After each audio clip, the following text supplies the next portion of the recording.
এতক্ষণ দেখলাম cover page, একটা কভার পেজ কিভাবে অ্যাড করে এই বিষয়টা।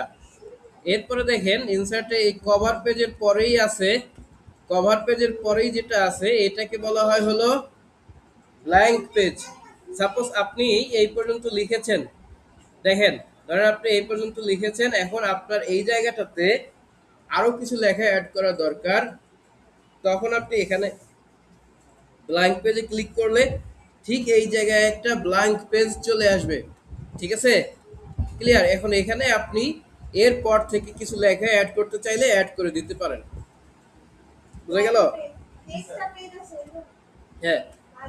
আবার সাপোজ এখানে ধরেন এই জায়গাটাতে দেখেন আমরা এক্সট্রা এই ব্ল্যাঙ্ক পেজ যখন নিলাম তখন কি আসলো, একটা পরিপূর্ণ একটা পেজ আমাদের সামনে চলে আসলো।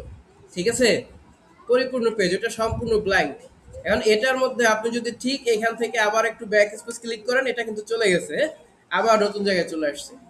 ঠিক আছে, এরপরে দেখেন ধর আমার এই পরবর্তী পেজটাতে এই যে একটা প্যারাগ্রাফের পরে আমার এইখান থেকে পেজটাকে ভেঙে ফেলা দরকার, ব্রেক করা দরকার। অর্থাৎ আমার এই পেজে আর কোনো কিছু দরকার নাই, এই পেজে এইটুকুই লেখা থাকবে। এখন আপনি কি করবেন, এই জায়গাটাতে আপনি পেজ ব্রেক নেবেন। ঠিক আছে, দেখেন এই জায়গাটায় একটা পেজে চলে আসে না, এই যে ঠিক যেখান থেকে আমার দরকার ওখান থেকে পেজ ব্রেকে ক্লিক করলে ওই পরবর্তী লেখাটা ঠিক পরের পেজে গিয়ে শুরু হবে।